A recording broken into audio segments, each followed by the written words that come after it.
of the United Kingdom and the world. We are back. It's the Team England 40k podcast. Lions Den, featuring me, Tony, Captain of Team England, my Vice Captain Chris. Evening, Chris. Hello. This is an international podcast this week, right? This is what it's all about. We're welcoming some invaders who are coming to try to take our title, our trophy, from these fine lands back to their respective nations. For we have a review of the upcoming UKTC February I.T.T, the International Team Tournament. So this is I want to say this is the third one? Third I.T.T? Yes. I went to... I went to the is. first one and England won that. I didn't go to the second one, but England won that. The third one, Poland won or Ignite won? No. We've won all of the ITTs. The one we didn't win was the Birmingham team event, which is not an ITT. There we go then. So if you come to our backyard, we're taking home that trophy. And so we've got a review of, all the teams that are in attendance. This is going to be what, close to a 450 player event with the number it's massive. It's huge. And it is unfortunate that as we go to record, we haven't got the data slate to hand. So as we go to record, as we go to submit, we didn't have the data slate to hand. But as we go to record, we have the data slate. So everybody going is kind of looking forward to a great, relaxing weekend, quite chill. But I think a bit sad that we don't get to play with the new balanced data slate update that has just come out. What do you think of that, Chris?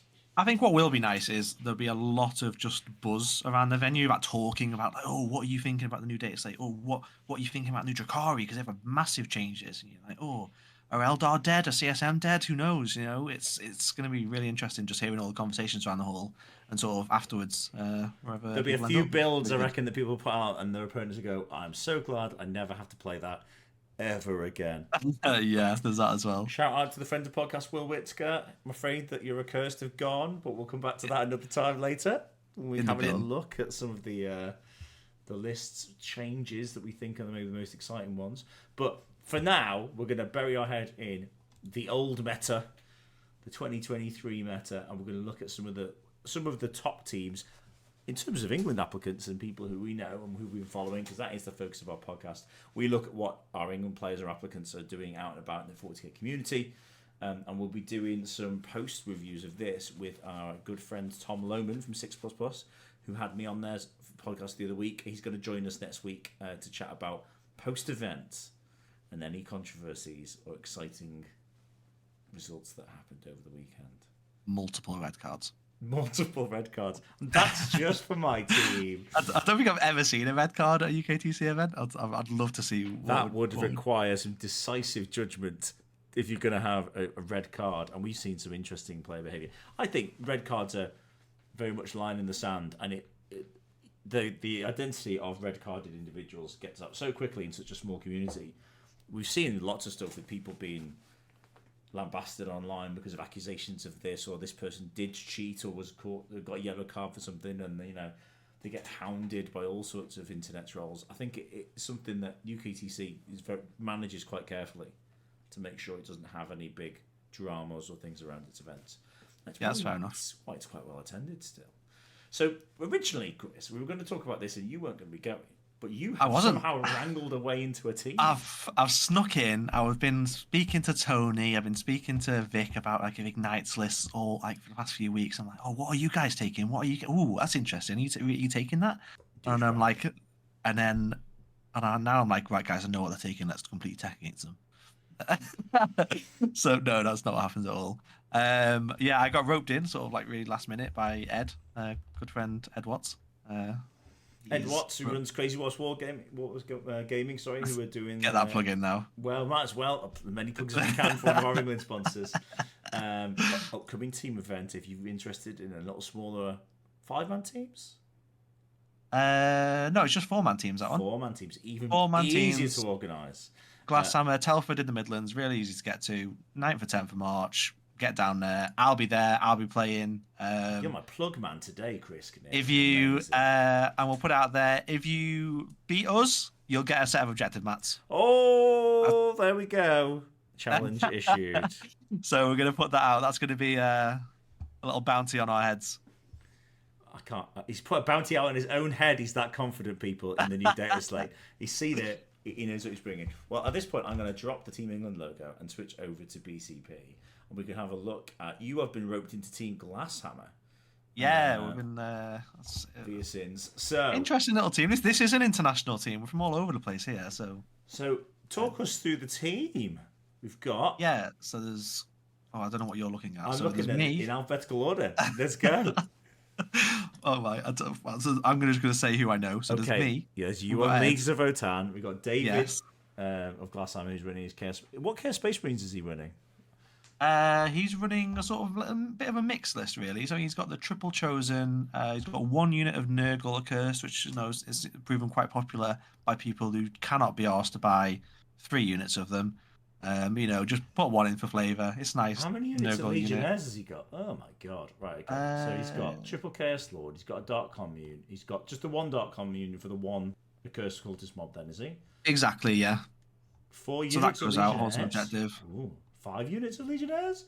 1, 2, 3. Wait, what? 4, I've not approved this list. What's happened, David? What's going on? Why is there 5? I'm going to zoom this out a bit. So there is. Yeah, there is. Chaos Lord, Chaos Lord, Chaos Lord, Dark Commune, Cultist Mob, and then I thought I was glitching, but it's Legionnaires, Legionnaires, Legionnaires, Legionnaires, Legionnaires, Rhino, Rhino, Rhino, Rhino, a unit of Accursed, and then 3 units of Chosen, 2 Forge Fiends, and Nurglings. He's gone for ultimate trading game here, right? And I suppose if you look at the traditional Curse list, he's freed up all the points from having 2 lesser Curse blobs. You've got the Nurgle one that will, for now, use the strat to stay hidden, and then have mass Legionnaires in Rhinos and just be. I'm really annoyed at David here. Why? Because we were having a discussion about what to take, and I was like, he's like, what do I tech into? I'm like, all you have to tech into is Necrons. Like, that's the only thing CSM has to struggle to beat, I guess. Mm-hmm. Everything else in the game they beat pretty handily. But I'm like, okay, just tech for Necrons. How can you do that? I'm looking at some random things. I was like, just stick this Master of Executions in, David. This will be fun. He had 80 points left, and I was like, this is perfect. He'll fit right in. He's decided to go with an extra unit of Legionnaires. No! Terrible choice. Put the Master of Executions in. He's amazing at picking out those little Technomancers in those Wraith units. It smacks of Manny Chima influence, that one. So this is Manny Chima. I just get trumped by Manny, right? Let's be honest. So what's in your Votan list? What have we got? My Votan list is just double vehicles and vehicles and warriors vehicles. And warriors. Many Sagittars. Oh, okay, right. All the Sagittars. Yeah, you obviously take 6. You play Votan, you take 6. That's default. They're the first things in your list. Thunderkin, 6 and 3 Thunderkin, and then Berserks, Hearthguards, standard stuff. Hearthguard. Land Fortress. This is going to be a Land Fortress full of Thunderkin. No. So the Land Fortress has 5 Hearthguard inside it. So my Hearthguard are only in 5-man units. People take them in 10s, but 10s are so overkill. Like if you the maths on 5 Hearthguard disembarking a Land Fortress, still kill an occultist brick. They're dead. That's quite a lot of shooting. Yeah, it's 5 guys. They have 15 shots of the dev runes, and they have 5d6 plus 20 from the blast shots. Yeah, the blast. And then and then one CP. They get sustained 2s. Mm-hmm.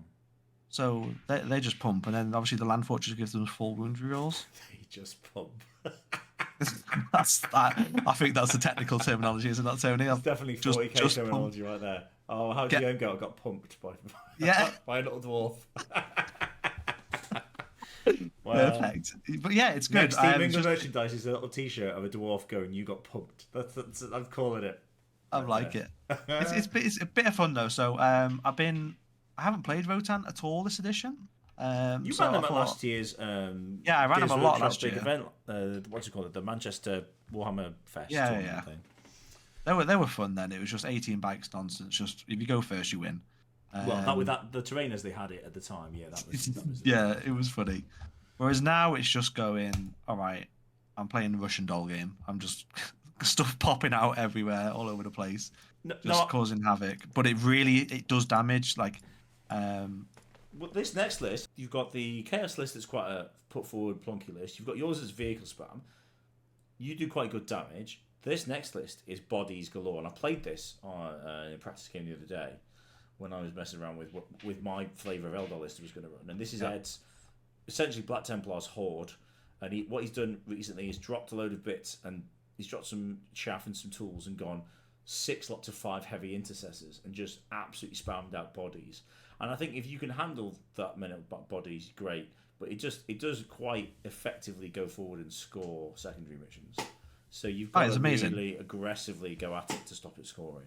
This looks interesting now, and I don't think this gets too badly by the balance data slate as we come to that later. It actually, it gets better because even though he's using heavy assault intercessors now, they went down in points. So some other bits went up, but I think you probably you just see there's so much redundancy in the list. He can lose something to make up the points.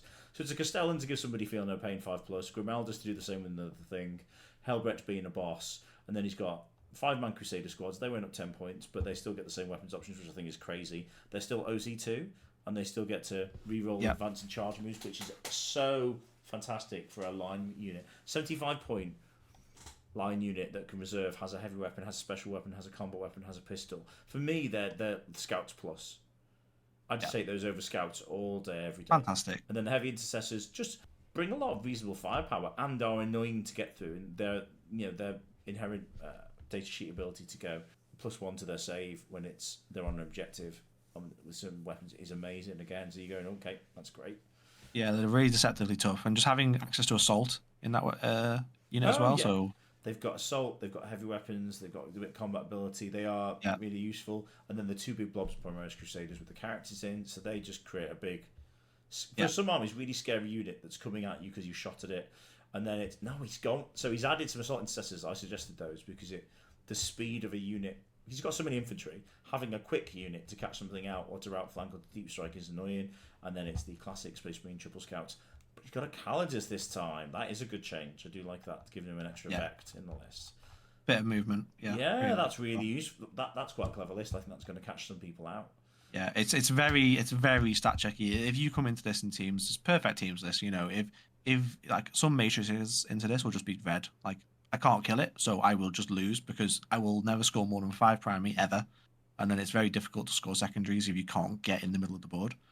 So yeah, very very good list. Yeah, I played that with Wraithguard and even shooting him with the Wraith Cannons. He rolls a lucky 6 here with cover here. I roll a 1 on the damage. He rolls Feel No Pain well, and I really am not killing these quick as I should. Then we've got Guillaume. So is Guillaume coming over from Team Belgium for the event, especially? Yeah, so Ed was looking for people, posted in the chat. Vic kindly sort of sent him our way, so amazing. Really nice little stand in here. So and he's got classic Autarch Way Leaper. He's got the Mandy Blasters, although I believe that myself and Jockel of Ignite and Josh Roberts of Team England are all of the opinion that Mandy Blasters are very 2023. 2024 is definitely Banshee Mask, so you get fight first. Because Mortal Wounds on 6s is... Fugan. I've dropped Fugan. I think he's okay, but he opens up Assassinate because he's always going to die twice. And he doesn't advance and shoot, and he's got Strength 5 Axe, so with all the tougher things in the meta, I just feel like he's there going, die! Freaking die! And like smacking you on the head with the hilt of his hammer, with his axe, sorry. I don't know. Utility's great. And you always hear Marine players go, oh, he kills Marines. Troopmaster, he's killy. So we're going to have Falcon. I see where this is going. Falcon, Fire Dragons, Night Spinner, Triple Night Spinner, Hawks, Troop, Spiders. There they are. 10 Wraithguard. On their last outing before they go back to the Craft World to sit in the Wraithbone Forest and think about that edition where they were good for a bit. Oh, there's so many people with so much sympathy in the world right now. Sad times for my beautifully painted Wraithguard. Get off. They brought a tear to your eye when you saw them. And then we've got Matt Bell of Team Blast. I don't think I've met Matt. No, so Matt was you will have met Matt. Matt was the one who drew against Will at last event. I will have to hunt him down and say hello. That is quite a feat to draw 98. Yeah, so I joined the team and I was like, Ed, I want to play Necron. Matt's already on the team. He's playing Necrons. I'm like, oh, okay, that's fair enough. I'm like, I'm not going to knock someone off the team. Well, come on then. You critique this list for me then, because you're Mr. Necron. So he's gone down the Knoptec Court route, which I think for teams at the minute, honestly, even if it wasn't UKTC, if this was WTC Terrain, for example, I'd actually look at something similar to what Dave Gaylord ran the last event. Okay. Because it is just extremely durable. But this has the advantage of, big open fire lanes, UKTC. You can take triple Doomstalker, and it's just such a good fire base to protect your wraiths from just getting annihilated. Because what can happen is you play against something, something like Alex Harrison's Black Templar vehicle spam that he ran. And that's going to be popular as a marine archetype going forward. Yeah. I think lots of people have gone, I could put that many marine tanks on the board. That did quite well. Yeah. And he was unlucky to lose a game, if we're honest. Yeah, exactly. And what that can do against Necrons is it can just kill all the wraiths. Whereas if you have these 3 Doomstalkers, which are very, very good anti-tank, just sat there going, all right, if you come out, then you're going to lose probably 2 tanks on the fight back. Is there a +1 to hit for the Doomstalkers? Or are you just using the faction rerolls depending on where you are on the objectives? Well, it has heavy, and it also has access to 4 hit rerolls, and you can often use heavy because you can put him out, and then they have a lone op strat, so can't shoot with it outside of 12. So they can just stand in the open and just go, I'm going to hit on 3s with 4 rerolls. I'm going to hit on 4s with 4 rerolls. So you can bait some bad placement with that stratagem. Exactly, yeah. So really, really strong fire base. So to go with that, he's got 2 Chronomancers paired with 2 units of Immortals. I much prefer the Chronomancers and Plasmancers now. Plasmancers were nice when you had the Mortal Wound strat. I still didn't think it was massively necessary, but that's what tipped them over to the edge to do like 11, 12 Mortal Wounds. Whereas now they don't have access to Mortal Wounds. Now they're just doing damage. They're clearing off chaff. Even stuff into like Catans, they'll do some work into Catans because they've only got a 4+ save, and you'll be AP1 when you're next to Zeraz. Yeah. So with full wound rerolls, if a Catan sits on objective, they'll chip them down. I suppose the shoot move is really useful for jumping on objectives. It keeps them alive. Yeah. It's really obnoxious.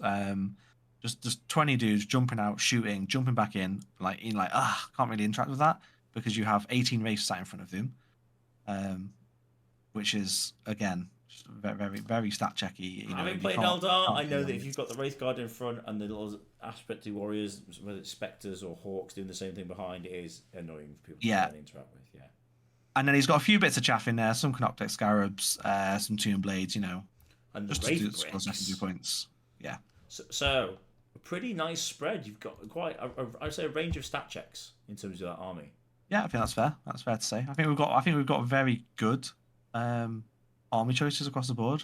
So we've got a decent chance. Not expecting to win the event, but in like the top 10 will be good. It'll be nice. Bringing this up, expected to win the event is Team Extinguish.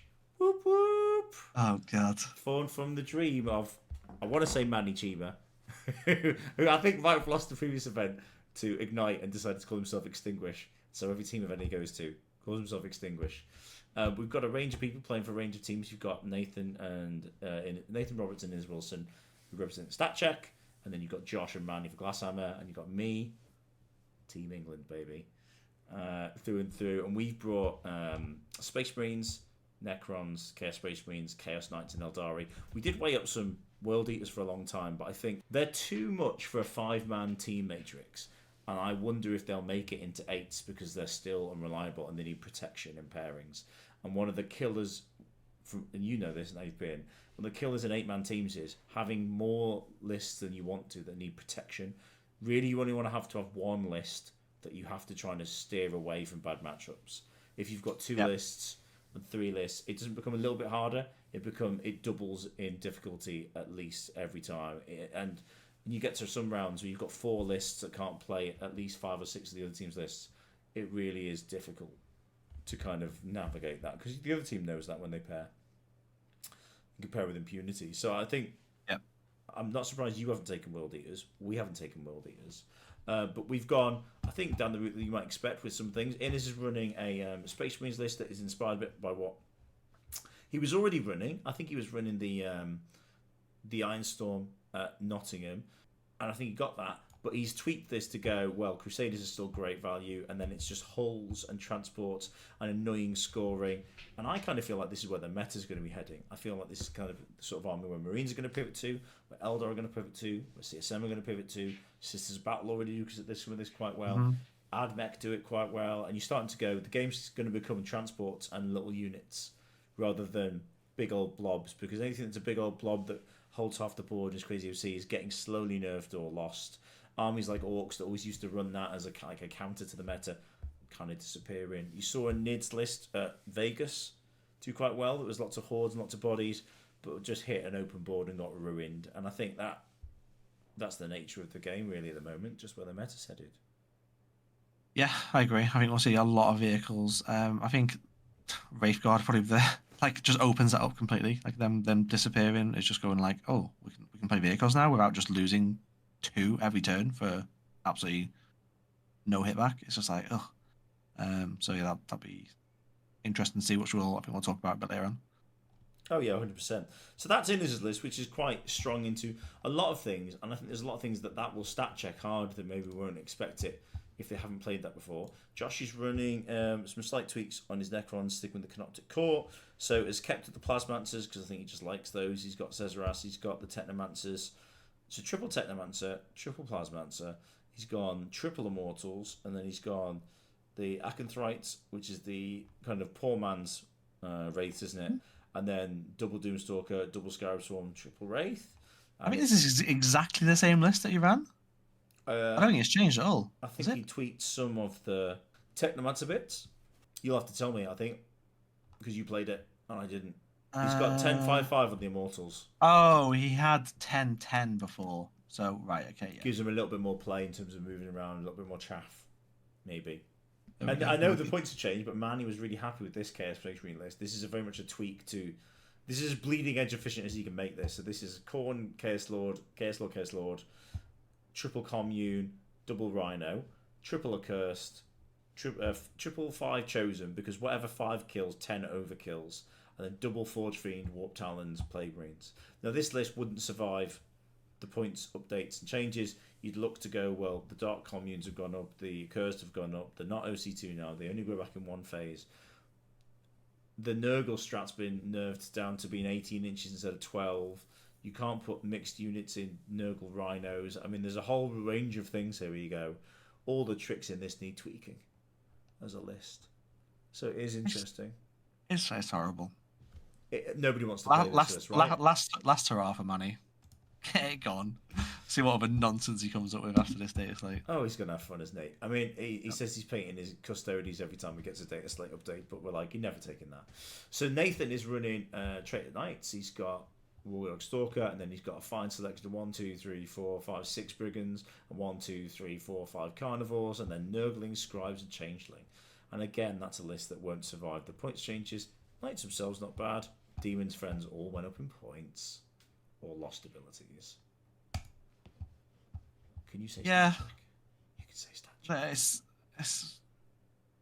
It's always a stat check, isn't it? When you play any version of Knights, there's always a stat check. I mean, they just don't have the tools to play. And there's my favourite Eldar list. Kane, you feel the pain.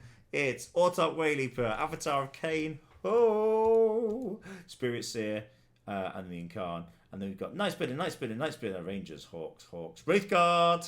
That's my list. I hate this list, Tony. I'll be honest. Go on, you can share with the world why you hate it. That's fine. Honestly, I mean, it's fine, but the terrain that you're playing on just makes it. So if I compare this list to the recent one that made it to the final with Josh at Knots, you literally take the Avatar of Kane, you drop him, and you put 3 into War Spiders in, and that is the same point. That's the difference. 335 plus 10, 345, 3 into War Spiders. But they do stuff, right? Avatar. So the problem is in the meta where Catans exist and everyone is teching to kill Catans, an Avatar of Kane and the Incarn is a worse Catan.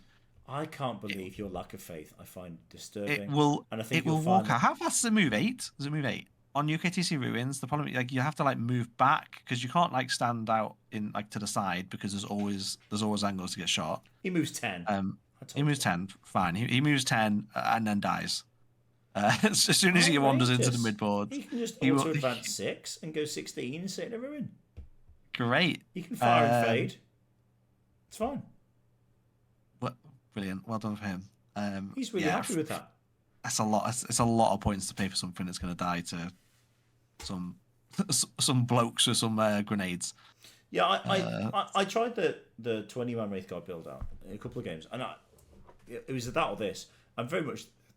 It's the core of the list is the same. It's what you plug in on the extra unit, and you go, well, the Wraithguard need Farseers. Like, you need some sort of fate dice manipulation when you've got 12 and you roll 1 or 2 6s and everything else is kind of useless trash dice. You've basically lost your faction buff is non-existent. So you need to take Farseers, which means you need to lean into Assassinate, or you need to put Farseers into units that are even more expensive. You need reroll hits on one of those Wraithguard units, and you probably need -1 to wound on one of those Wraithguard units. And it's like, you just lose so much utility with having to support it. I just don't think that is a good build. I know 20 Wraithguard is going to disappear soon is scary on paper, but I don't think it has great list balance internally. I think you're relying, like if you play any sort of Vanguard Marine list or anything like that, and you haven't got rerolls on those Wraithguard, you could quite easily just whiff. And you can't Phantasm both, and good players will put you in a pinch where one of them's going to get hit. And you're just relying on saves. Or even worse, you somehow get a character in and you challenge out the Warlock, the Spirit Seer, and kill him. That is crippling to that unit. Especially if you've got a faction that's got -1 to hit over 12, for example. So I quite like this list, Chris. I think it's going to be a good laugh. I think I'm going to run it at people. And it'll be fun. It'll be fun. I mean, and then some matchups you will absolutely crush because they can't deal with Avatar and Incarn and Triple. No, and I think that the strength of this relies on the now nerfed Triple Night Spinner, because the ability to kill something and pop it in Incarn over is still the thing that you go, well, that's what we're leveraging in this list. You've still got the Wraithguard doing the Wraithguard things, and I guess I feel happier that I can put all my points into moving that around. I've got rid of Fugan, and again, everything that Fugan does, the Avatar does better, but he is 200 points more. So we'll see if that pays off. I think I'm still haunted by the swinginess of the Wart Spiders at Nottingham. Let me down big in the big games. They rolled low, and in the games where I was already winning, they went, have some extra sprinkling dice. So I can't believe you haven't even got one unit. This is well, those are the things you cut because they are premium. Yeah, they're expensive. Completely. Well, if we're extinguished, we've got to talk about the team that we're trying to put out, and that is a team of well-known names in Team Ignite. So we've got Brian applying for Team USA or made it onto Team USA. They're doing something a bit odd with their selection this year. He's made it onto like sort of a preliminary cut. So they take some members from last year's team, I think 3 or 4, and then the other sort of 4 or 5 spots are taken by the captain and like 4 new guys who didn't play on the team last year. But we'll see whether that sort of carries on in sort of future years. That becomes a pattern for them. But yeah, he's made it onto that cut. I think there's about 8 guys on it. And he's running Guard. Oh, you dirty sellout, Brian. And then Chris Radford is running Chaos Space Marines. He's obviously had enough of losing to them with his mate Normal Marines, and he switched. David is running Necrons. Jokel is... We know him best as an Eldar player, but I think we're going to see from Liam VSL. There's been a funny switch here, because normally you'd expect sort of Liam to be on the Death Guard and Jokel to be on the Eldar, right? I think maybe they tried it and both didn't enjoy the playstyle of the other one or were sick of the other one, and they've just switched it out, especially if it's the end of an edition data slate type kind of approach. Well, if we go through those, Brian is running Leonatus, Creed, Command Squad, double Primaris Psyker. I can genuinely tell you I've never seen a Primaris Psyker this. So they have like a good psychic attack. So I imagine these are going to be inside those chimeras, and it's like I think it might be a flamer as well. Either way, it's a deceptively good psychic attack for 60-point model to have. So they'd be shooting out of the firing deck. What's that meta we called? Good things in tanks. He's got a tank commander with all the trimmings, Demolisher as standard, and then got double Chimera with heavy flamers, heavy stubbers that can just pile around flaming with the guys inside. Triple Kazakin, jungle fighters, double flamers, a single squad of 6 Bulgrin, Basilisk, Manticore, triple Sentinels. It's a lot of firepower, isn't it? If you can't handle the indirect, just wrecking you lose. You lose. Yeah, simple as that. one of the best armies in the meta at the moment. I think that's maybe a push, but it's just one of those armies that you like. No matter what you're playing, you don't want to play against. I remember Because editions ago when it was the leaf blower, and you used to have to go. I hope I go first because then I can at least set up in places to die on objectives and score a bit and keep the game close. This has the element of that. It's only 4 things, but those 4 things, if they roll high and you roll low, can feel really punishing early games when they've got the Kazakin waiting to get in close and do 2d3 mortals and all the flamers out of the chimeras that just keep dropping guys out of it. The Bullgrin are obnoxious to kill for 160. Can't believe they didn't go up. So yeah. It's a good list. We like that. Good, yeah. Chris's Chaos Space Marines. What's he done? He's sold Absolute sellout. Absolute sellout. Oh, he's done triple Dark Commune, double Legionnaires, triple Rhino, accursed, chosen. This is Will Whitaker's list, isn't it? Or is it Manny's list? No. This is more. Has he got demons in it? Yes, no demons. This is more along Manny's line. So it's the triple Chaos Lord, triple Commune. Yeah, the 2. He's taken a brick of 10 chosen in this. So that's a choice. So he's dropped a lot of not a lot. Is that a Necron choice, you think? I believe so, yeah. So the 10-man brick will run into unit wraiths and kill them pretty much every time. Whereas you might struggle with that otherwise, because going in and not killing them completely is just bad, because they'll reanimate, they'll just run away for a turn and just replace with another unit of wraiths, and then while they're just reanimating for a couple of turns in the back. So you have to just kill them in one go, which that does. Well, Chris, we love you, but we hate that you sold out in the same way that I'm playing Eldar now. So I have no more high ground to talk about. And then David Gaylord, captain for Team Ignite. You can catch him and Vic over on the 40k Fireside podcast, talking about how they got on in Nottingham. Well done, boys. And then we've got the Chronomancer, Plasmancer, Nightbringer, Void Dragon, Cesaras, Stormlord, Immortals, Locust, Monolith. I think I've seen this list before, Chris Kadir. This is very similar to Matt Laura's list, who won LVO. I've got no problem with that. I've got no problem with looking online and going, I like that list. I like the tech. I think that's one of the coolest things about 40k in this edition, that you can go and find the cool list and see them play and innovate and go, I want to try that. I've got those models. I can put that together. I can make my little tweaks for my own style. That's something that maybe in the past was harder to do, and it was all forum based. You had to troll through pages and pages to find it. Now it's at the click of a button with BCP. So Dave's list, I don't.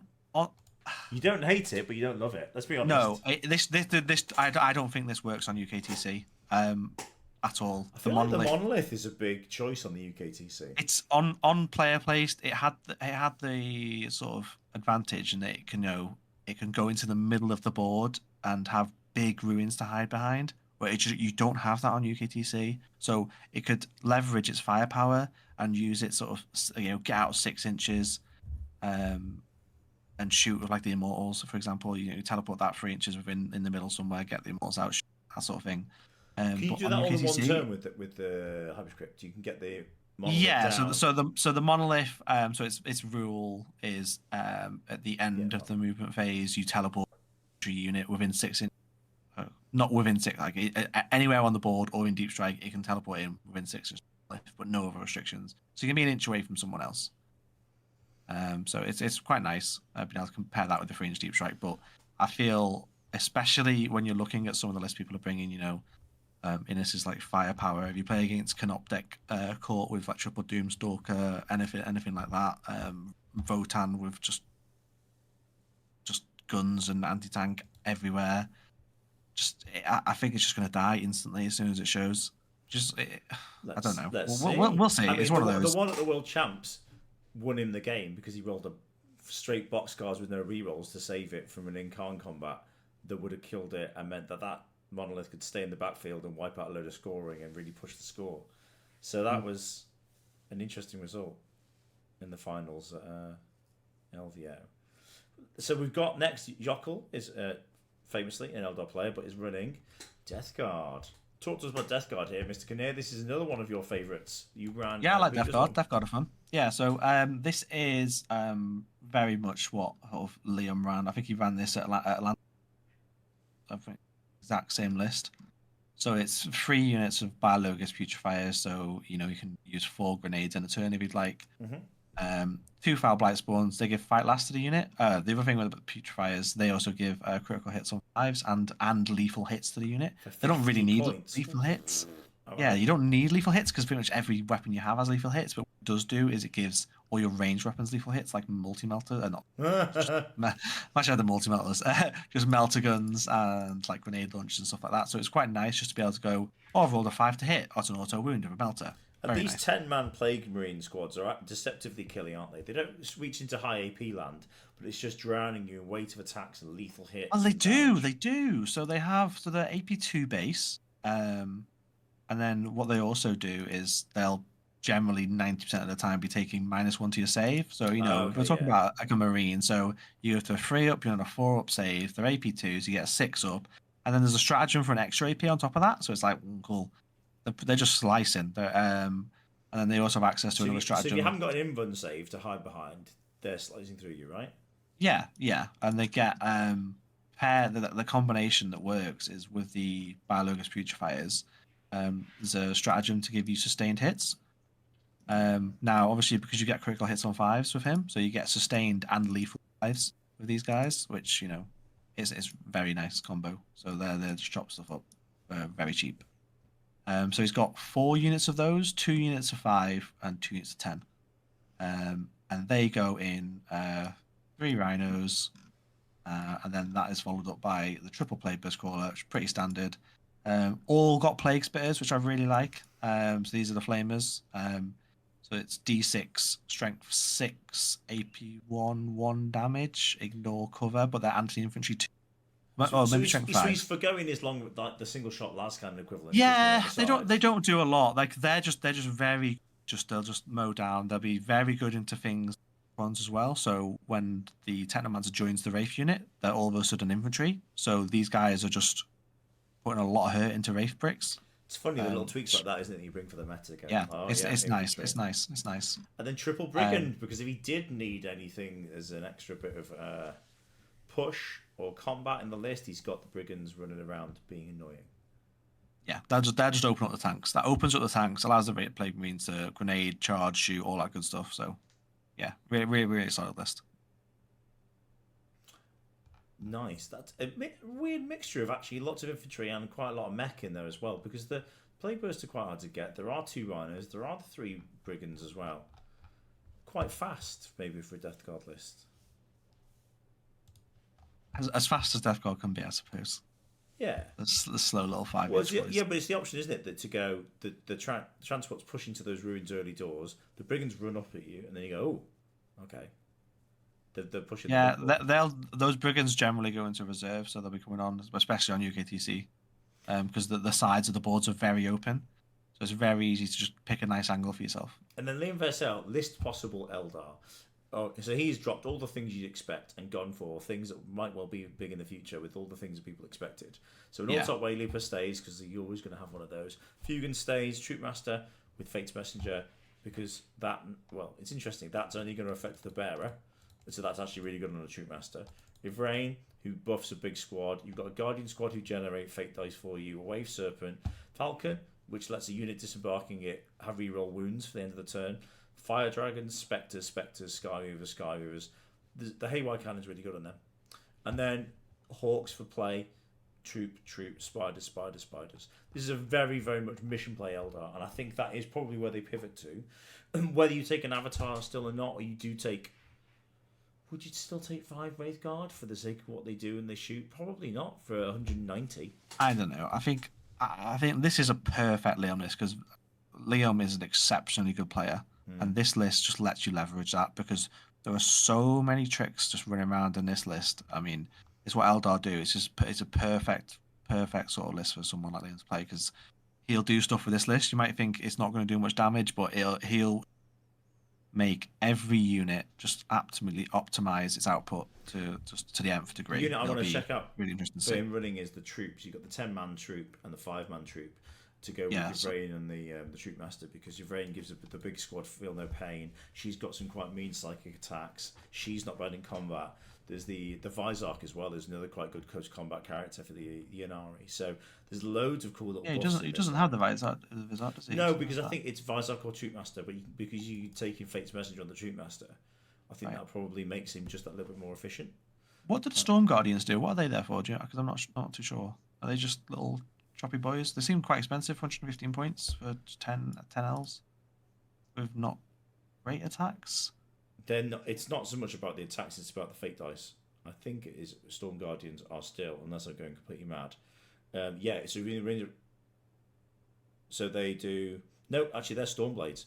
So if the unit's within range of an objective marker you control, that objective remains under your control, even if you have no models within range of it. Right. So they're sticking objectives. It's useful. Okay. Yeah. See. Because it's the other squad though you might see the defenders because they generate fate dice. The same points, and as we'll soon see, if you're going to change very interesting dice, they're a nice little mid-ground squad. They could be reasonably tanky. They've got double flame and double fusion gun. They've got some close combat attacks, but you're not really scared about strength 3, strength 4 combat weapons, are you? I think it's more just they're there as a shield. They screen. You can throw a character into them if you really want to. Well, that is okay. Us, you, Ignite. Do we have one more team we want to talk about? Should we talk about our friend Nassim? Because I think he'll cry if we don't. War Masters. They call themselves War Masters A. Oh, sorry everybody else. War Masters B. War Masters C. Chill. War Bog Masters. Okay then. So, captaining War Masters A. Nassim said he was the captain, and he is not. It's Andrew Bourbon who's captaining with Tau. Ethan Richards and Black Templars. Jack Type is running Sisters, which is from famously winning quite well this season in UKTC. Nassim is running his Guard, and Raphael Harbinson has sold his soul from all things good and heroic, and he's fallen to the way of Chaos Space Marines for the last. Yeah, but he's running a fun list. This is good. Let's start with Raph then. Why do you like this list? Oh, look, it's got Abaddon. Oh, it's got Abaddon and 10 Terminators. It's got Abaddon and 10 Terminators. I love you, Raph. How have you this is fantastic. This is a great list for the current meta. Honestly, I love it. Okay, so Abaddon joins 10 Terminators. They get Nurgled and run up the board. Effectively, like this. If you look at sort of what currently people are taking at the minute, Necrons being the big boogeyman. This deletes Necrons. Like, if you're listening to this and you're going up against this weekend, do not put this as a good matrix if you're playing Necrons, because it will destroy you. It'll just be punting Wraith Bricks off the board every turn, and you will never be able to kill it. Interesting efficiency. So he's got the single Rhino for the 2 units chosen. He's got the Terminator squad. He's got Nurgle Curse so they can push out, and then he's got Double Forge Fiend, Raptors, Warp Talons. Warp Talons over Raptors? Yeah, Warp Talons. Yeah, Warp Talons over Raptors every day for the 10 points extra. I think the only reason he's not taking 2 units Warp Talons is because he's got 2 points. 10 points. Oh, okay, right. Yeah. So then, so he's got good shooting, but he's got that big push unit with Abaddon that, again, like you say, is really good into some of the meta units and just removes them. Because Abaddon himself kills most things in one round of combat, right? He'll kill like 3-4 Wraiths, something like that. Just himself, and then you have 10 Terminators. With Power Fist, Chain Fist a lot. Their shooting is also incredible into these Wraiths because they're anti-infantry. I was just about to say, because they're anti-infantry 4+ dev wounds, all the combo weapons. So that was it. I was looking for. Yeah. Exploding 5s, full rerolls to hit, full rerolls to wound. You're dead. Get off the board. Don't pass go. Do not collect £200. Straight to jail. Okay, that's what's happening there. Don't need to play that one. So we've got Raph on that. We might as well talk about him, the infamous Nassim. So he's running his Guard list that he's been tweaking and international war crimes is what he's called this. I don't think that's necessarily an appropriate name in the current. It's just a NAS name, isn't it? Lord Solar Leonardus platoon command squad with the Quilla, double tank commander because I know he's getting a lot of mileage out of them, and Creed, and then the Catchan's Death Corps. So he's gone for his double Bulgrin, triple Kazakin, and then Manticore. Only 2 Scout Sentinels this time. So he sacrificed to get the extra Bulgarin in and gone with the extra little bits with the double tank commander that we've seen compared to the others. So we go back to Brian's list. Brian's got a bit. He only has one tank. He has one tank commander and a basilisk instead, and an extra. Don't know if I prefer Brian's list over the seams. That's interesting. No, I think I prefer Naz's. Why do you like it? Do you like the extra redundancy units in terms of the second tank commander on this terrain? I find very valuable. They can just cover 2 flanks. Yes, exactly that. Okay. Jack type so sisters. Yeah, very good. This is you've played this version? No, I haven't played this version. So Catherine, again, triple it's the triple castigator. So he didn't do as well with that at Nottingham, and I thought that he might pivot back off that, but he has stuck with it. No, I think that these guys are saying, if Necrons want to turn up, you're going to lose. The castigators are probably the best thing they have in the army to kill wraiths. I mean, I know I'm talking about wraiths a lot because they are just going to be everywhere. Yeah, because they're an army that everybody had loads of wraiths from previous editions sitting in a box, and they're able to go, cool, I've got 18, because you just used to run 18 or none. And they're so tanky. And they're, with the characters, 900 points of your list? 800 points of your list? Then you're taking a couple of cool monsters, because you're taking 2 or 3 Catan. I mean, makes Necrons not a hard army to buy into. Yeah, so with the castigators, and then you have the Paragon Warsuit brick as well, like they'll chew through them. Yeah, Val gives them a good buff to the G. It's three suits. Yeah, the one thing they have to look out for the Canoptic Doomstalkers, but the castigators will kill them. They can only stratagem one of them. So maybe he'll bait one into shooting his castigator and have exploded in the middle of his whole army and give it +1 to hit and wound. What do you think, Chris? Do you think that's a Jack type play? That sounds like such a good idea, I feel like he might have done that before. Too soon? Too soon. Ethan Richards. I don't know Ethan. Do you know Ethan? No, I'm not familiar with him. Okay, Ethan. Sad that you're playing with this bunch of losers, but there you go. You've got Grimaldus as the Warlord, can't argue with that. High Marshal Helbrecht. And then you've got Chaplain, Lieutenant. Oh gosh, he's going for the rerolls all over. Primaris Crusader Squad, 280 points. Primaris Crusader Squad, 280 points. He's gone big blobs. He's gone 20, 20, 10, 10. Jump Pack Squad, Infiltrators, and then Sword Brethren on 5, 5, 2 Scout Squads, and then he's got the Impulsors for the Sword Brethren as well. That's interesting. Yep. So that gives them some nice little push units. Again, it's hard to pop boxes. They are almost Chosen Light. Are they Chosen Light? I thought these guys were like absolutely ridiculous, weren't they? But Sword Brethren are... Okay, so Sword Brethren give you +1 attacks or +1 damage. So they're really good with some of the crazy buff characters Black Templars can bring to go, I can actually put some damage through on this big target. However, they still struggle with the inevitable things with Marines of, they struggle with no reroll wounds, and they struggle with general damage output through low AP. And you go to Black Templar characters for that.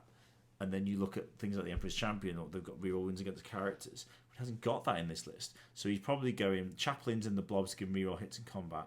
Grimaldus in William 1. Helbrecht doing one of the Sword Brethren squads. And then you go in, right, they're just a good counter option, but they don't deliver a Chaos Lord. And really, for 200 points is it? They're delivering Helbrecht. Come on, he's got to be better than a Chaos Lord. Helbrecht is not better than a Chaos Lord. No way, I don't believe you. He's okay, but Helbrecht hasn't got the ability to reroll hits and wounds and generate absolute crap ton of mortals, dealt dev wounds, and go, oh look, no saves. And that's what you want, isn't it? No, I played Eldar once and lost an entire unit of Wraithguard to this guy, so I don't believe. I've always just clobbered him to death with Wraithguard in my games, because he's usually just him left on his own with a couple of wounds by the time I've got to him. Well, doesn't he have like anti-psyker 2+ dev wounds or something? It's like I swear there's something they can get. That's like no, they've got an army-wide thing that basically lets them ignore psychic damage on a 2+. It's a real heartbreaker when you deploy and you go, oh look, Thousand Suns 2+. So it's really painful.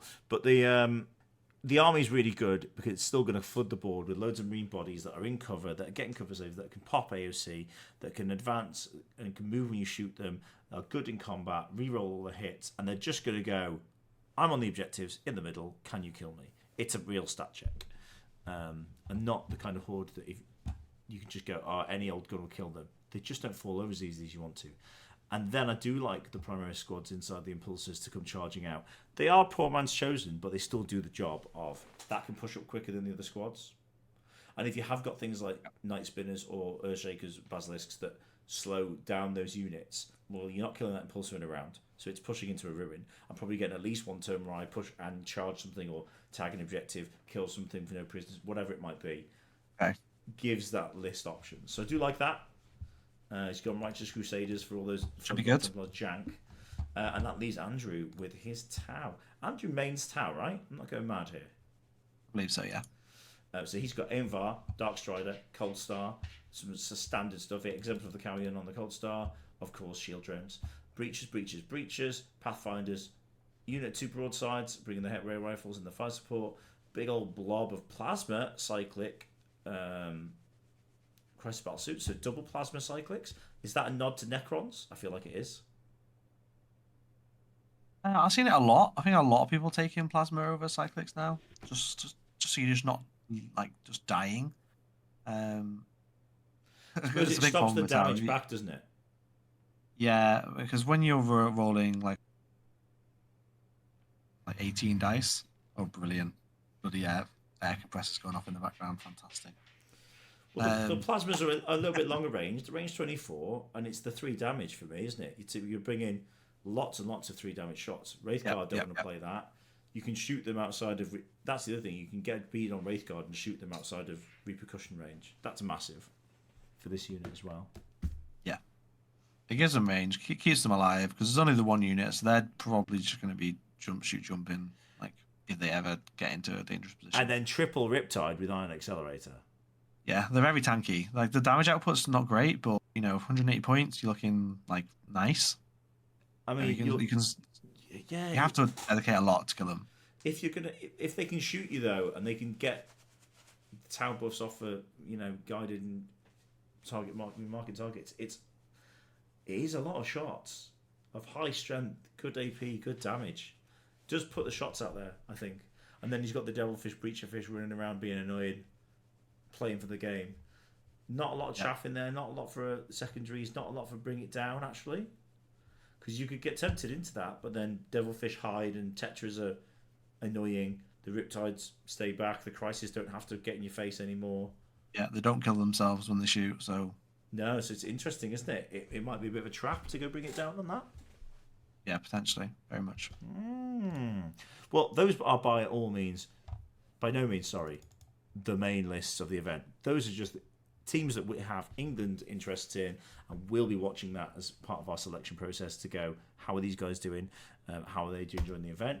And you can find all of these teams on Best Coach Pairings, and you can go through and you can see the teams by name. You can go find the lists and the factions, and it is worth a look because even though the data slate has dropped, the game hasn't changed so much. And we did want to spend a little bit of time tonight talking about the fact that there's been a data slate. Shall we talk about it? I've got it up. Let's do it. Let's go through it. So, I'll get it myself on everyone while you're going ahead. Well, let's go through the core rules. Dev wounds. I mean, dev wounds are in the same place. We're happy. Hasn't changed. Yeah. So I was listening to the meta watch before, so you can tell what's changed because there's a plus sign next to it.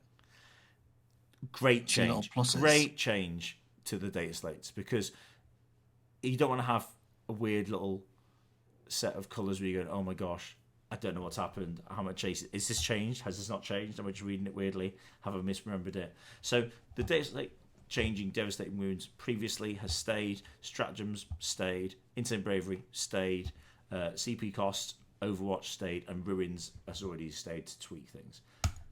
I'm on to page 2 because we're straight to faction rules, aren't we? At that point, yeah. And you're going. This is where all the changes. This is where the good stuff is. So the Triumph of St. Catherine. So, while friendly adopted swords is used within 6, can perform up to 2 acts of faith per phase instead of only 1. Did that used to be? We were having this chat before. Did it used to be unlimited, or it was just Yeah. So this was the I hate you, you can't kill me ability. So it used to be unlimited. So if you had, you used to play against sisters, you get to battle round 3, 4, 5, and they haven't used a lot of miracle dice. They suddenly have 20 in the pool, and they can just pass as many as they want, like saves or damage or whatever it is, because they can use infinite amounts even in St. Catherine. Now, Normally units can use 1. Yeah. No, she lets them use 2. And it was that. Yeah. St. Catherine would hide, because she's a big-ass model that counts as an infantry, would hide in the ruin and then just come out shouting, "Faith!" And would have 20 dice to keep her alive through whatever it was. Because she had good fate dice rolls. Not fate dice, faith dice. Then it was just crazy. Yeah. Not a massive faction debuff, though. And there's been some interesting point changes for the sisters. Yeah, I need to look at the points, but, if she hasn't gone down quite significantly... So we've got... So Arcos have gone up a little bit. They're now 3 for 45 or 10 for 150. I still feel like that is... You're taking them. Val's got up to 145, but Triumph stayed at 125, and I think she's great for that. Exorcist went up to 180, but he's already probably been dropped from a lot of sisters lists. Yeah, you look leaning towards Castigators, but you're going to tell me they've gone up as well. No, Castigators have stayed the same, 140. They haven't? Wow, okay, right, 100%, yeah. Zephyrim at 60 points. You're taking 15 Zephyrim, aren't you? 60 points for 5. You're just going 15 guys. I think are they 70 or 75 at the minute? Great drop for them. They're really good. Paragons went down to 170. So Val's gone up, Paragons have come down. I imagine that unit's probably similar in points then. I'm going to go back to I.T.T. and I'm just going to search up. Go back to War Masters and just look at Jack's list and just see how much he's happy about this Dataslate change. So Triumph is the same. Val has gone up to, what did we say? Ooh. Well, no, she's got up to 145, so that's not bad. She's got up 20 points. Yeah. And then he's going to have Archiflagellant's gone up 60 points. Castigators stayed the same. His Paragons have gone down, though. So his Paragons are now 30 points. So he's probably losing a little unit somewhere, but he's already dropped the Exorcist, so he's ahead of the curve. Interesting. Okay. Oh, I'm just looking. Retributors at 105. That looks tasty. That does look tasty. Oh no, I hate Retributors. Bad visions of multi-melters. Custodes. So, models from Yara have the feeling of playing works against mortal wounds and critical wounds caused by attacks with the devastating wounds ability.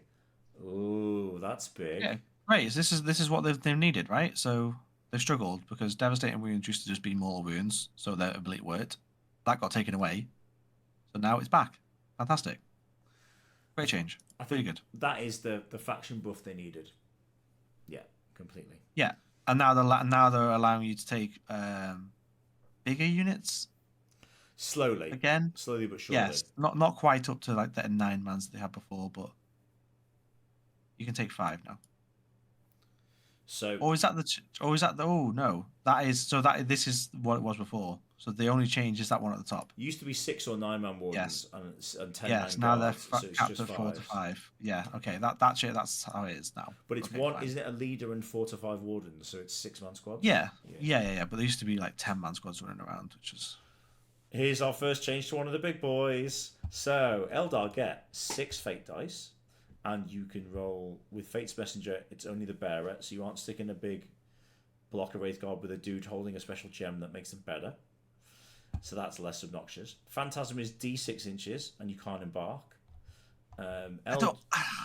We'll come back to that one in a bit. Okay. Eldrad gives you the 3 additional to give you 9. That was always the thing, but it's just clarifying because the 12 could throw people off. Night Spinners don't stop you advancing; they just slow you down. So they're far less useful, and I think they probably go because they've come with a points increase as well. And then the Incarn is once in each of your turns, so you can only do it in your own turn, not in your opponent's turn. That is a big nerf to a model that's already quite expensive. So I will be interested to see that if she's only an offensive piece rather than a defensive piece, she doesn't let you play the same way with the army, and I wonder if she's going to remain in lists. And then Wraithguard, the thing that really, I'd have kept him at 5 man, right? I'd have kept Wraithguards to units of 5 and kept them the same. Not kept them at units of 10, but you can only shoot back at something that shot you if you get killed. It's fine. It stops I think if you're sort of just starting to play the game, I think it's a very horrible interaction. So for newer players, it's just horrible to get like caught out by something like that. Whereas this makes a lot more sense. Like I've shot you. Okay, you can shoot me back. I understand. It's very simple because there's so many different weird scenarios where you'd like. This came up the other day where Helbeck fought on death, like got killed by Wraithguard in combat, fought on death, and then the Wraithguard, because Helbeck was removed after he'd fought on death, could shoot another unit completely separate to that combat. And it was like, oh, it's horrible. I agree with you, but I'm an Eldar player, so I'm sad. Get in the bin. Get going. But the one that made you groan was Phantasm. Why did that make you groan? Yeah, I still don't think it's gotten rid of the main gripe that I have with Phantasm, in that it punishes your opponent so heavily.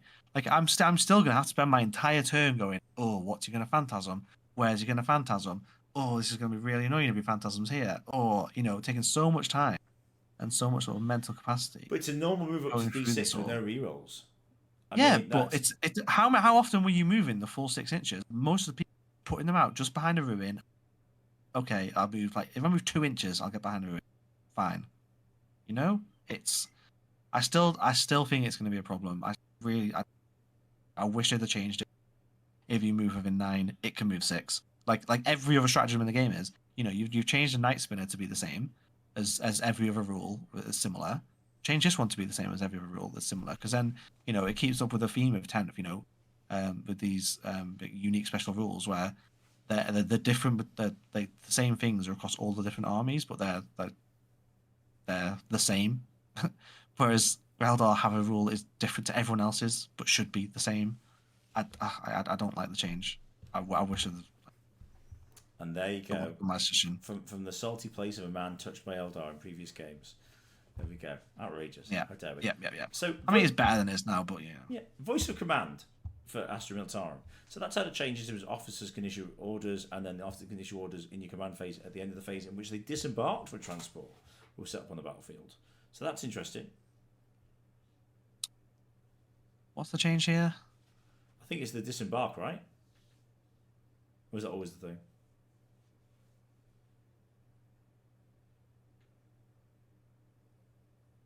I'm assuming so. I've always thought they could anyway. So I think the issue is you could issue an order from a transport, or maybe there's something where you get out of a transport. I don't know.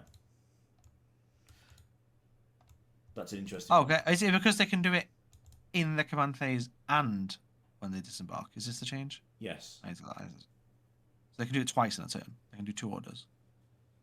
Yes. Interesting. Okay. Because, well, that makes Naz's guard a little bit better, but he can't use it this weekend. Blood Angels they're even stronger in combat. Yeah, I don't think it's probably enough to bring them back. Move on. Nobody's using it. Right, Chaos Demons. It needs the number of non-battle line units with the keyword you include cannot be greater than the number of battle line units with the keyword you include in this way. Ooh, so they're making you faction focus your demons a little bit. Yeah, I like that. I like this change. So you can't take all Nurgle battle line and then all Slaanesh non-battle line. Yes. You can still mix was them. Was that a problem before? No, but I think they're maybe trying to flavour the armies, so you can't just cherry pick the best units from demons. Yeah, fair enough. Because what was happening before was you just take a bunch of greater demons, right? That's basically how demons were playing. But now, I think with the bunch changes, they're going to be very sort of infantry focused. Does that not also limit your allied detachments in that you can't go like 3 Tzeentch characters and 2 Nurgle? I know Nurglings have been nerfed because OC. So one of the big nerfs actually that we skipped over. The OC0 units can't claim objectives. Oh. Does this apply to allies? Not sure. I think it does. So you couldn't take Nurglings, Blue Scribes? Yes, which I think will catch people out. Whereas the thing about OC0 units can't do objective things, is that in a clarification? Or am I making that up? I might be in the rules commentary. Okay. So I know that that's there. I've seen that talked about. So you can't just spam the good characters without taking a Tzeentch battle line, so that's going to be interesting. And then Marcus Chaos Detachment Rule restriction section for Chaos Space Marines. Right, so you can't take Nurgle Rhinos and put non-Nurgle stuff in it and use the strat, and the Nurgle strat that makes things untargetable out of 18 and have 12 and have stealth is 18. So that's amazing change. And then I don't know why this hasn't applied to anyone else with this access to stratagem. There's only the Necron one, right? Yeah, it should have been done. I think I agree with you. The game should be consistent in that abilities like that. We want you to have that ability, but it's the same range, so it's not going to be confusing. But I think that it's more, what's the word, egregious on a transport with a really efficient combat unit in it than it is a Doomstalker.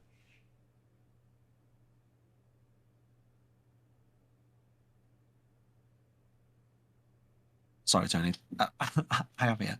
No, that's all right. You're just deep in thought about my excellent point about the Doomstalker. No, I was just interrupted 2 seconds. Right. Yeah, I think the Necrons haven't been changed right in this Dataslate at all. It was way too soon. Maybe, but I just think, like I said, I think looking at the meta, Necron Doomstalkers don't need a change on that currently. Chaos Rhinos did, and they. Yeah, but it's Wraiths though. Wraiths have access to that, so you can't shoot Wraiths outside of 12. So okay, but then Wraiths aren't they're still not as game changing as a charging Chaos Lord and his 5 putties, or 2 Chaos Lords and 2 units of putties that all charge out the same Rhino that you couldn't target. That's worse. yeah, You can at least charge that Rhino and tag it, but you've got to tag it and wrap it, and that's hard to do. Like, your Wraiths can still be shot, they can be charged, they can be engaged. Maybe they're not as scary to engage. That fair to say? I mean, yeah, the Wraiths don't do much damage. So all of that, I think, makes that less effective. And then you've got the Cursed Cultists. We mentioned it earlier. Commiserations, Will Whitaker. Your borrowed army. I don't think Will ever bought that army. I think he always borrowed it. So their OC is actually 1. What a shocker. And that you can only grow them back in your own phase. That's how it should be with any grow back ability. Because growing them in your opponent's phase is just, again, it's like you complained about Phantasm. Yeah, it's super feel bad. It's really difficult to play with, catch players out. And then we move over to. Oh, there's one more. You've missed that, Tony. I missed out. Profane Zeal. Or did you just talk about this when I was completely zoned out? I was. Do you know what? I skipped over. Apologies. So you can only reroll wounds. Yeah, it doesn't change massively from like. Maybe we'll talk about some example list where I think will be good now, but 1 CP reroll hit wound though, right? If I had that in Space Marines, that would be my most used stratagem. Yeah, it's fantastic, amazing. Because Space Marines as a book has pivoted to units that can either bring crap loads of shots or can bring reroll wounds inherently and then use Oath for reroll hits. Yeah. So you've lost reroll hits, but you still got reroll wounds, and Abbey still gives reroll hits on things. He gives reroll hits anyway. Who cares? So you bring Abaddon. Yeah, fair enough. Yeah. Apologies, that is a big change. I skipped over it. And we move down to Death Guard. The Spread the Sickness is the change they brought in previously, right? So it's just that's not changed. That's the same, yeah. So what they've done is they capped the grenade spam to just 1 additional. So you can grenade for 1 P, and then 1 other Biologous Putrefier can do it for free. But so once per battle per Putrefier. Yeah, that's always been the same. It was always once per battle. But what could happen is in one phase, you could get hit with 4 grenades. Okay. But they've stopped that. Yeah. So that's all that changes. Deathwatch is still sad and take up an entire page for a list of bolt weapons you're never going to fire because you're not taking that faction. Yeah, nothing's changed that. Drakari. So, Drakari, I think, need a whole episode on their own detachment because that's really interesting. Yeah. They've got a brand new detachment in an update rather than any sort of release or a White Dwarf or something like that. So the first time we've seen Games Workshop go, you know what? We need to rebalance this. And they were mentioned in the MetaWatch video that featured Josh Roberts, who is now doing the 40k balance testing, and he said we looked at this army and thought it needed some buffs and some changes to really bring it up. So here we go. Power from Pain. It's a melee attack with the armor penetration characteristic of that attack by 1. So you're re-rolling hits and you get an extra AP. That's massive. If it's a really nice buff compared compared to what it is now, just giving you reroll hits, that extra AP is what they need because they're really lacking in sort of damage Drakari. But this new detachment, which we needed an entire episode to review that. I think there's so much going on there. There's so many point changes. I definitely think you're going to see Drakari there. I've looked at them a little bit. I've tried to make a couple of lists, and I'm like, yeah, they're very cheap. Oh yeah, some really nice little punchy units. They're very solid. Are they going in transports and flying around the board? Is the meta turning into MSU transport? Because we'll mention one rule about the new detachment. So their detachment rule is when you disembark transport, if you charge in combat, you get lance. So amazing, incredible, so good. Yeah. So now they're charging in. They'll be getting 4 rolls to hit. There'll be an extra AP, and they'll have +1 to wound. And then the other thing, so the change here below is. So Incubi will have access to full wound rerolls when joined by an Archon. So you can that unit's really dishing out some damage now. And you can actually join an Archon to Incubi. Yeah, exactly. Because you always wanted to join them, you just couldn't, and that's so much better. So yeah, good stuff. Gene Stealer Cult is still sad till they get Codex. I don't really get Games Workshop's changes this edition for Gene Stealer Cult. I own one. That's a lie. I own 3 of everything that there is in Gene Stealer Cult. They're one of my favourite factions, models-wise.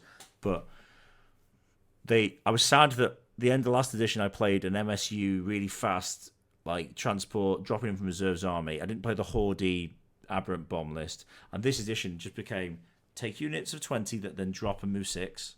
And take an Aberrant Bomb that infiltrates and moves 6. And that's the whole army. And it's been that all edition, and it's dull as dishwater. And the only successful lists, really, are either roping in Guard allies at the moment, or they are deploying 200 bodies and going, can you kill 200 guardsmen that might come back? It's just not a fun playstyle. They really need some character. Whether they can do that with factions or detachments, or... I don't know. Yeah, we'll see. I think you'll see them around, though. I think you'll see these events very soon. I hope so. I was nearly tempted to run some for this I.T.T, but to keep with what we'd already said we were going to run, I stuck with my Eldar. But they do need a buff points-wise, Gene Stealer Cult, and rules-wise. I think the edition has maybe moved on from where they were at the start, and I think they're bringing stuff back is just not as efficient and doesn't work anyway. I think just the changes to free strats kills a lot of what their offense was. And then probably one of the biggest winners just in the balanced data slate is Grey Knights. Yeah, so they've gone up in points. Well, the 3 librarians have gone up points. It's like, what, an extra 30 points on your list because they've gone up 10 points each? Fine. I'll take that. Those librarians are fantastic. Knights, I'm coming for you, Grey Knights. I'm getting that. Okay, so yeah, Brotherhood Librarians are 110 instead of 100. Yeah, still fantastic. You still take 3 of those. They're amazing. Everything else stayed the same. Great. Means you don't. And they'd already had a points deduction previously, so that's good. But for me, it's the Nemesis Dread Knight and Grandmaster Dread Knight. If you play this faction, you've got these models because they're the cool models to have for the faction. And it's going to be really nice to see those models come back on the table because the additions of Ignores Cover and extra AP on the heavy side cannon just makes the gun worthwhile. The Demon Hammer, Great Hammer, having weapon skill 3, massive, and the Great Sword hitting on 2's massive, because you just want these super elite warriors to be elite and effective. I don't want a Great Knight to walk through my army. It's not Angron, but they're toughness 8 or toughness 9. They're not particularly tough. They've got a 4% run, that's swingy, but those little changes to weapon stats makes all the difference. It's the big one is the range gun. I think that's the main one. I think it's both because traditionally a way to stop Grey Knights disappearing is to tag them. So then you were tagging things that were hitting on 4s, hitting on 3s. You're just even more inefficient. So I think that the whole faction works. It's competing for choices now because you can't just run your 30 Terminators and your characters and your triple Libby. Do you put some Dread Knights in? Do you put a Grandmaster? I absolutely put Dread Knights in. So the list I was running before hasn't actually changed much. I mean, all I do now is I think 5-man Terminator bricks. You got Drago, you have 3 librarians, you like 20 Terminators, and then you can take 3 Grandmasters as well. And it's like, oh, what have I lost? I've lost my Purifier squad, and I've lost that's it. I'm like, this is now. I now have very good ranged output because going from strength 10 AP1 3 damage to strength 10 AP2 ignore cover 3 damage is massive. Because against tanks, you'd be like, okay, I might ruin them on 4s, and then they've got a 3-up save against it because they'll always have cover, and it's like, oh god, it's depressing. Whereas now you just go in, all right, 5-up saves, so you can actually kill a tank fairly reliably, and then they'll have the 2d6 flamer as well. And then they're obviously what's not really been used much is that they have an 8-inch move, and they get teleport shunt, so they're flying around,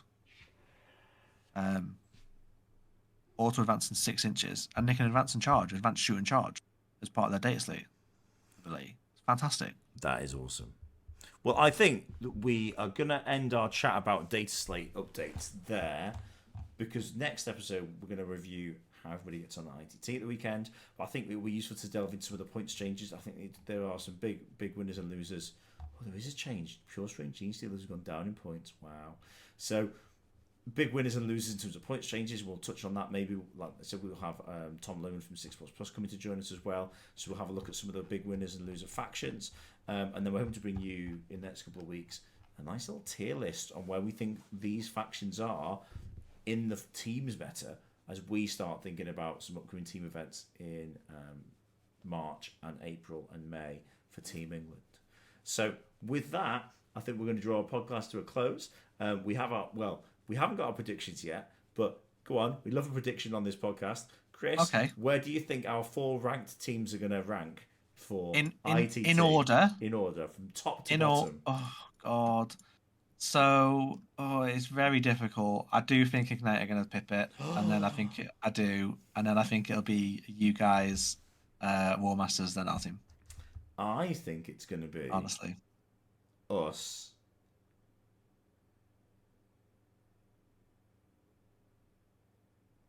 Ignite, then you, then War Masters. That's right, War Masters. I went for it, and I was like, I can see there's some tech in your lists that I think will catch some people out. I can see it. I can think it's good. Got to back ourselves for the big win. We've brought some lists. We've done some practicing. We know what we're doing. Well, on that point, people, we are gonna switch out. We're gonna say thank you very much, Chris. Very much. Big thank you to BCP, one of our big sponsors here, just get cost to last year's WTC, to Crazy Warboss Gaming, who are doing a Team England fundraiser teams event next month. So do go find that on Facebook. You can search that event out at Glass Hammer Gaming.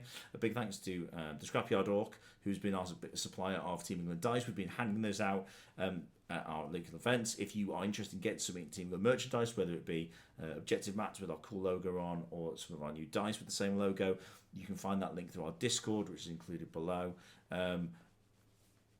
Feel free to find us, like us, subscribe to us, and you can even commit to us on Patreon. And we're hoping to bring out some specialist chats for our Patreon supporters coming out in the future to give you some thanks for your support since the podcast had launched. We are up to our first 1,000 downloads of the podcast since we started recording.